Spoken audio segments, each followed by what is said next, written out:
Moving from intermediate toward advanced foreign language knowledge.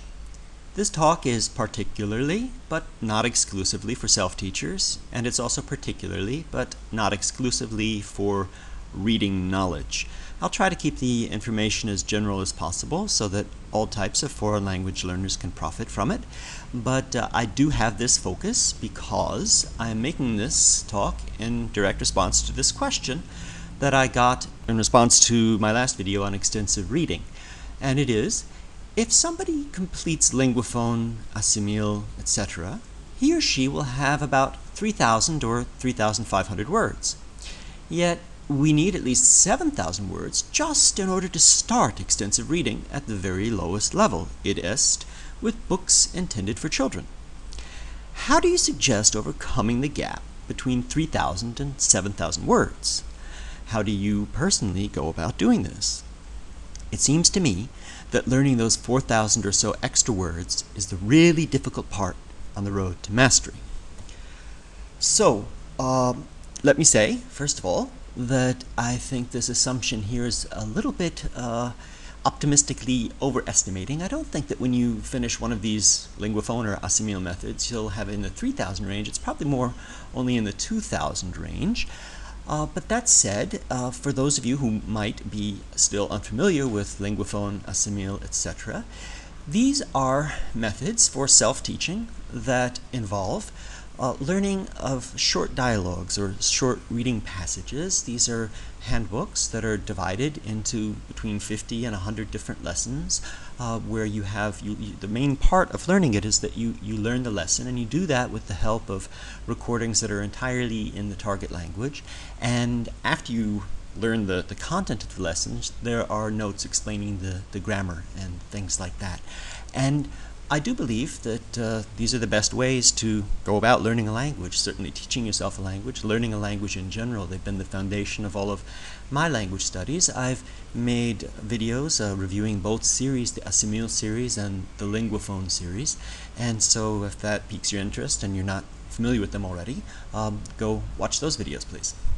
So, my answer to these questions about personally how I've gone about doing it are doing a number of different things.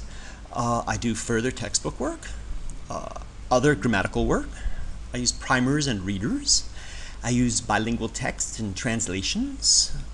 I'll talk about immersion stays, dictionary work.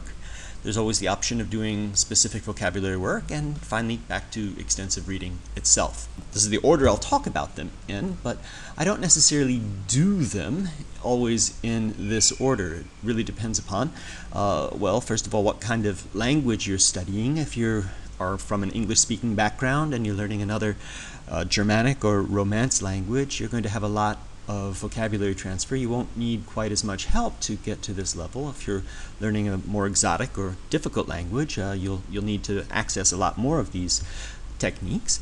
And furthermore, whether you need to or not, you won't always be able to. Not all languages have the same amount of resources. Some have all different types of resources, and some have sadly few. So I'll talk about them in this order, but in the way that I actually use them, again, depends upon all these things.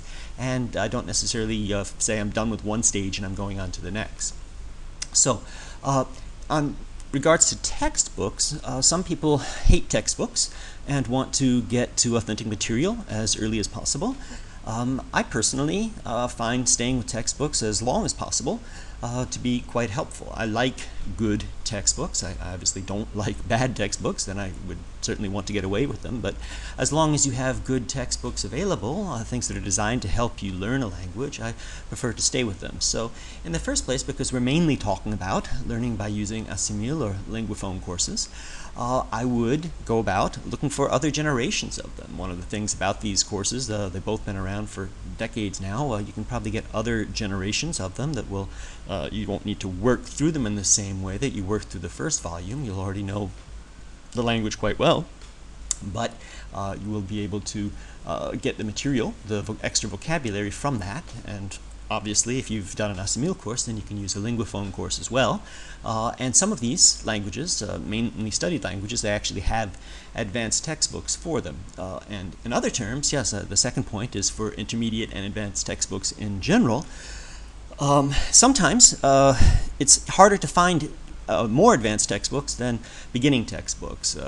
That's just a fact of marketing and libraries and the like. Many more people want to start beginning learning language than go on to continue it. And so sometimes you need to dig a little bit more, look around a little bit harder in order to find these things. Just because you don't see them initially doesn't mean they don't exist. And so accessing a more advanced textbook is always a helpful thing to do. And then even though, as I've said often, my approach to learning languages is just to start with an assimil or a linguaphone type textbook.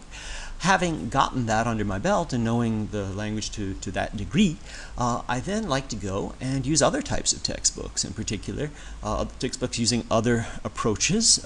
It's always helpful after you've gone through assimil linguaphone type dialogue textbooks to then do some old-fashioned grammar translation type work.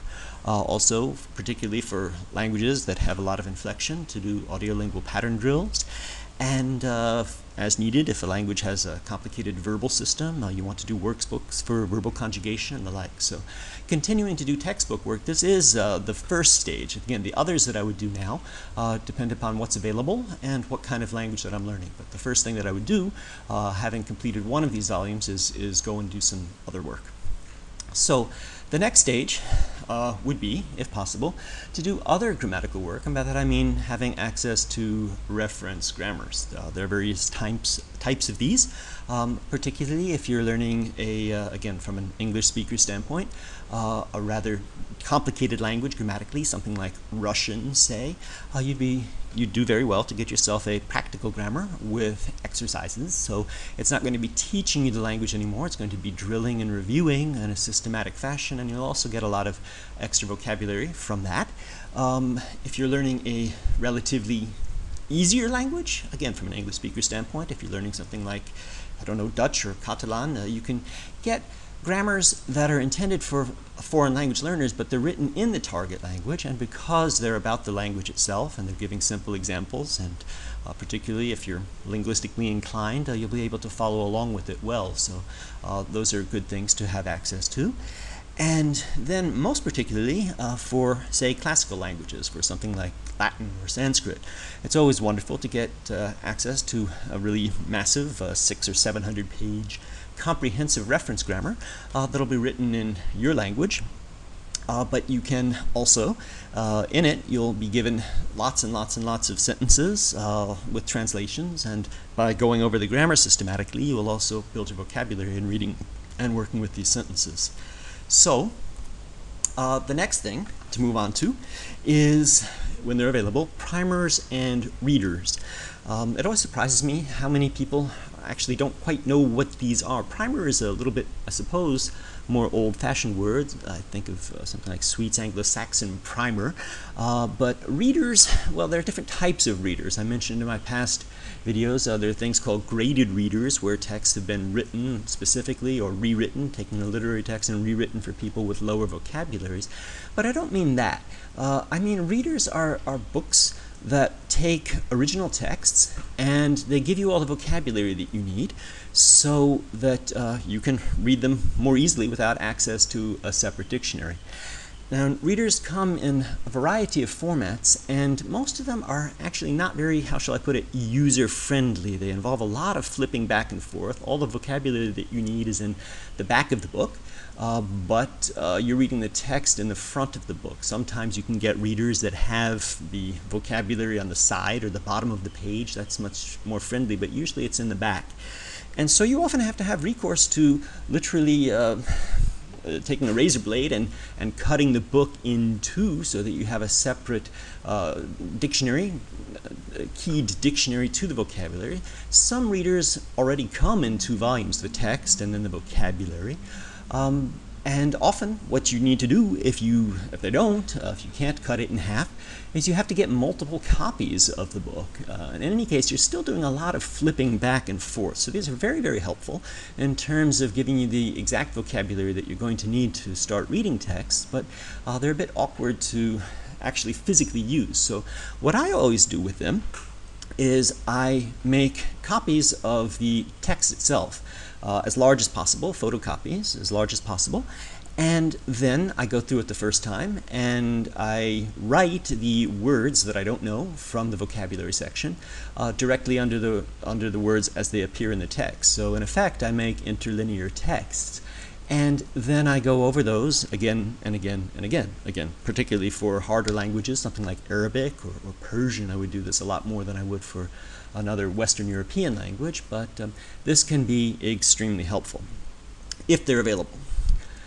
What's easier to get often are bilingual texts and translations of books. These are things that you can use in a wide variety of ways, and this is really the heart of the matter, the crux of the matter, the way that I suppose, developed most of my reading knowledge is by using texts like this at some point along the line. And you can do these at various stages, and initially, quite early, if you just complete the first textbook, first Assimil or Linguaphone or some other textbook, and these others are not available or you don't like them, you can dive right into a bilingual text, in particularly if you can be sure that it's a good, faithful, literal translation. You can start by not actually reading, but just comparing sentence by sentence. I myself, for I don't know, as long as I was in school through my 20s, I think I kind of thought that using bilingual texts meant that you should read the target language first and only have recourse to the translation as you needed it to clarify things. But then you end up reading something you don't understand, looking for clarification, and then trying to read it again. So I have found it much more efficient to always read the translation first and then to go and read the original sentence.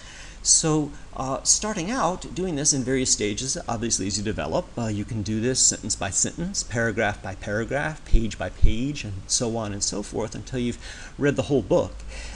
And then you go back and you read it in the original.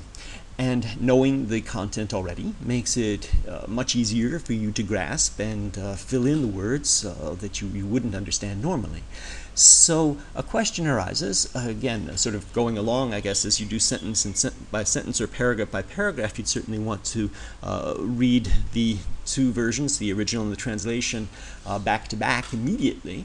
But as you get more advanced, as you start reading, being able to read the whole chapter, the whole section, or the whole book, you almost deliberately want to delay the process because this forces your memory to work a bit harder, and it makes it easier to focus and concentrate on the story, whereas it's kind of boring to just read the same thing twice in a row. So that's to be said about using bilingual text and translations, just hard copies of both the original and a translation. It's also possible to add audio. It's very possible these days, and it's a wonderful possibility that's coming about in our time. And in the first place, there's always the option of doing basically what you did with the Assimil or the Linguaphone type course, where you listen to the target language and you read along in the translation, and as you get more advanced, you listen to the target language and you read the target language.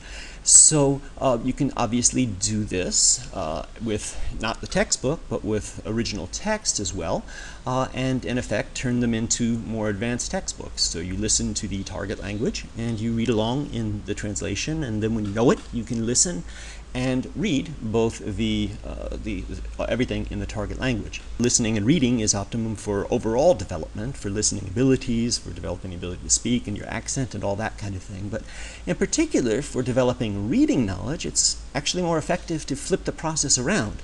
And instead of starting out by reading in translation, here's where you want to read directly in the target language, and if possible, listen in translation. So if you're learning a language like Russian, you're reading a book by Dostoevsky, you would read the original text and you would listen to it in translation, and this helps you develop your reading knowledge much faster. So there's always the option and the great desire to do an immersion stay. And here I'm just going to talk about the logistics and the timing of it. It's obviously best to go and stay as long as you can. And if that's an option, there's no reason to delay the process. But for most people, if you can only go and stay for a short amount of time and you have to pay for it and you have to get away from your family and your job and come back to it and really just have some time away to do this, you're only going to be able to stay for a couple of weeks. It becomes critical to, I think, delay this until you're a bit more advanced than to go right away as soon as you might first have the option. Upon initially completing a Linguaphone or an Assimil type course, if you have in the 2,000 or 3,000 vocabulary range, you are at survival level.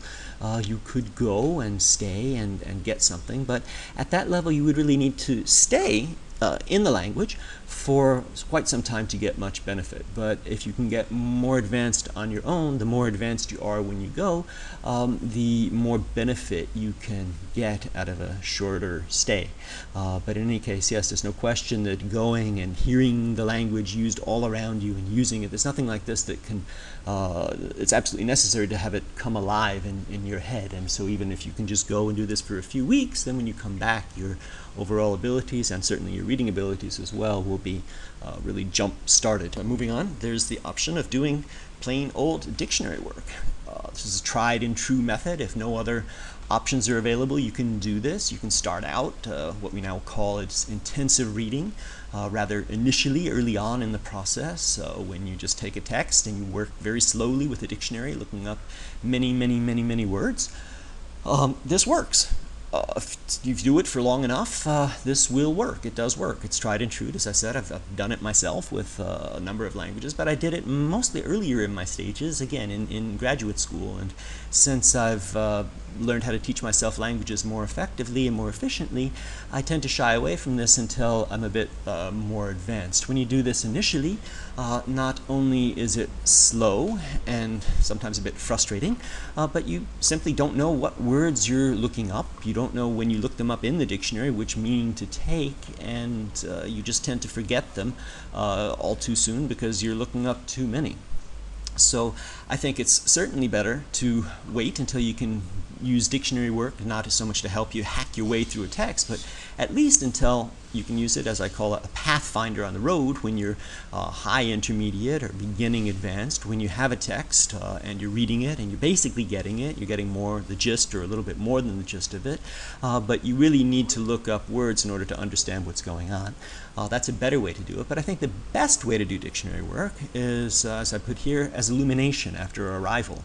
I prefer to use dictionaries, really good comprehensive dictionaries, when I'm actually at the most advanced stages, when I don't need them anymore in order to truly understand and enjoy the text, but when there are words still, there always are in a foreign language, even in English. If I read a really well-written book, and certainly a 19th century novel, it would be a good idea to have a nice dictionary around to check on some things. And so in other languages too, you're always going to be behind your native language, and there, at this stage when you're really most advanced, you can look up a word and it'll stick right away. So dictionary work is always possible.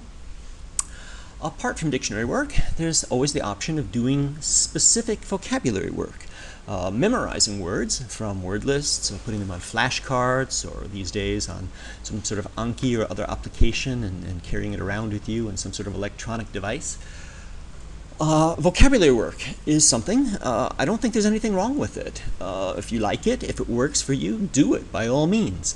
I would just have to say that I've never done it. I just never found it particularly interesting or effective or efficient, and I've managed to develop all of my reading knowledge in all my various languages without doing this in particular. So if you don't like it but you think it's necessary, know that it's not. But again, if you do like it, go ahead, do it. And finally, we're getting to the goal of extensive reading, and so I'd just like to add that in my past two videos where I was showing, particularly for the English language, how you could use some programs to be very systematic about choosing texts. Obviously, you don't have to do that. You can do it in a lot more intuitive fashion. You know what's easier. Books, yes, for young people, for children, and things that you've read before are always good places to start. But I think that I need to mention this. There's some sort of a halfway point between intensive reading, where you're doing a lot of dictionary work, and the true idea of extensive reading is when you're really reading the story for its own purposes, and you're just incidentally snowballing your vocabulary as you go. It's certainly possible to do multiple readings of relatively easy texts, and again, regardless, is sort of a halfway station. You don't get everything the first time. You're not just reading for pleasure and enjoyment and a story, but if you read it several times, a lot of things fill themselves in. So, this is my answer to the question of how I would go about bridging the gap, and I hope this is helpful and useful to you.